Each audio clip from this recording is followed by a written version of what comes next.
recording. I've never gotten the hang of this. But it's okay. See, you do one, you do two. You do a video. Hey, what's up, people? I am here with Kombani. Kombani. We now. Oh, It's okay. upside down. Yeah. It's okay. It's okay. Okay. Take two. Hi. No, why are you doing take two? No, It's take just two. supposed to be flowing like that. Okay, so Yeah, okay. so. Yeah, and people get surprised that I have a personal PA. That I actually hired somebody to be my PA. Because I find that there are things that they are important but not urgent. Which means I don't have to do them now. Or I can delegate to somebody else who can do them even better. There are things that I just quote two examples, like where do I have to go to the market? Go to the market for me is a task. First of all, I don't know how to look at green vegetables and fruits and do the right thing, get the right ones. And there's there's a market lady who is in the market. She can do all that buying for me and send them on a boda to my house. So I save 3 hours of my every Saturday, which I can do something that only I can do. Like only I can run my social media. Only I can write my novel. If I look at the amount of money I make in a month, if I divide it by an hour, it's more than 200 shillings in an hour. If I say if it's more than 200 shillings and I have to wash our car, I can wash the car, it will take me 1 hour. But I can pay somebody that 200 shillings and then do the only thing that only I can do. Which is either to read somebody else's work so that I can perfect my own writing, or to listen to a podcast, or to write my own book. So it's about now looking at what is important, what is urgent. There are things that I have to sacrifice a lot also. I would really want to watch a boxing match or a football match, but I know that 90 minutes it means 1,500 bucks. Okay. Yeah. Do you not have time for recreation? Because it sounds like even a football match is eating into your writing time. Like, is there? There is. So I start with that one. Actually, there are other things that I do. Like I bake with my daughter. Okay. So we cook. We do, especially weekends. We do meals. We do special meals. We look for a menu and we cook something up. So I also have time for that. So there's always time. It's just that people think that I'm always writing or I'm always, like that. Yeah. You can, about the first question about whether a person who doesn't have the kind of resources, they can't hire a PA or networks. It's about time. Okay. Because I remember even in campus, there are things that I was not able to do because I was writing my novel. So it's about looking at where does this thing fall in my priorities. For example, what was the thing you had to sacrifice? For example, we used to go and visit the girls' hostels. And I remember when I was in first year, I used to go, like we have a list of girls that you have to go and visit. It's good to go and visit girls, but the question is, can you be more strategic? So that you visit one girl today and have quality conversation, then visit another girl tomorrow. As we used to just go to the hostel and visit one by one, take glasses of juice. At the end of the day, you go back to your room and there's nothing really covered.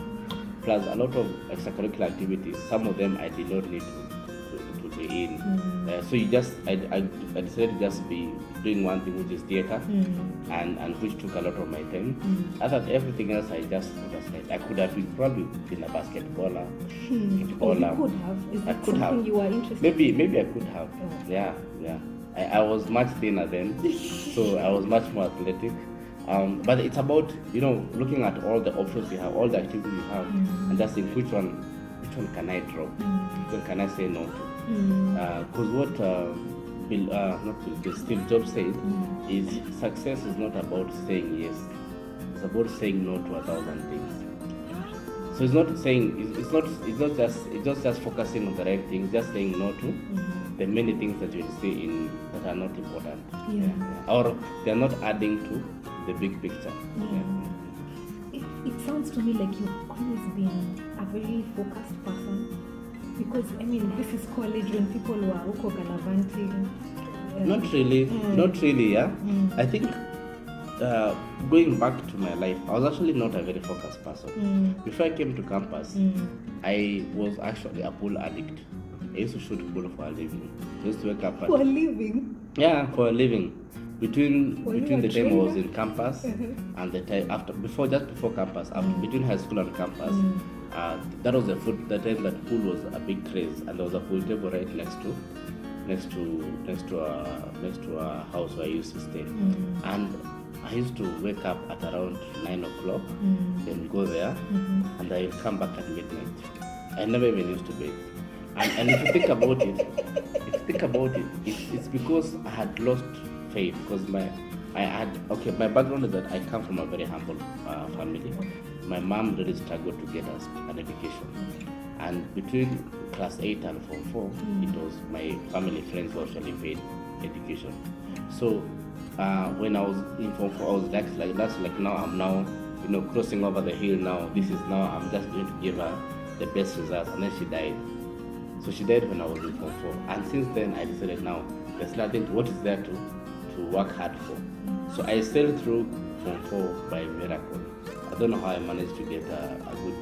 When I got to campus, when I got my letter to campus, I was literally forced by my brother to go to campus, because he told me, just go, just try it.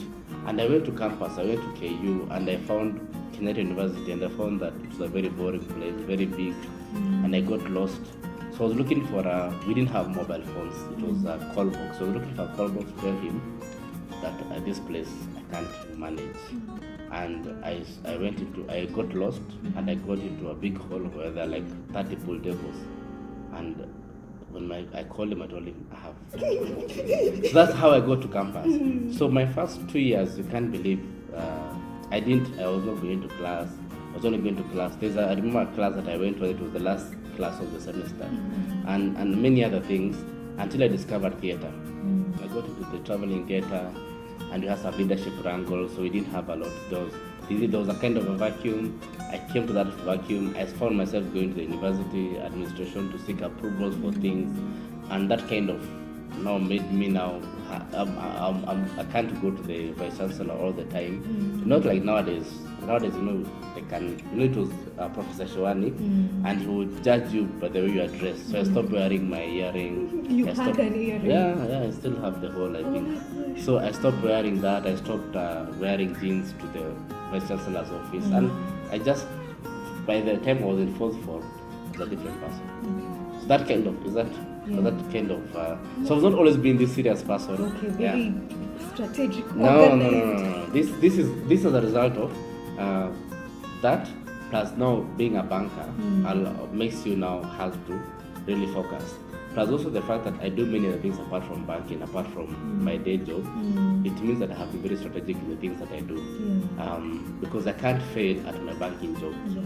Because I don't want it to be ever be seen as if, because you are writing or you are doing all these public events, that's why you're not performing here in the bank. So it gives me a little bit of more pressure, which now also makes me more strategic in the things that I do. Okay. Wow. Do you ever miss your traveling theater days? Do you ever? Yeah, sometimes I do, but I get opportunities to be part of it in one or the other. I attend plays and things like that. We're currently working with on a very major countrywide project, theater project as well.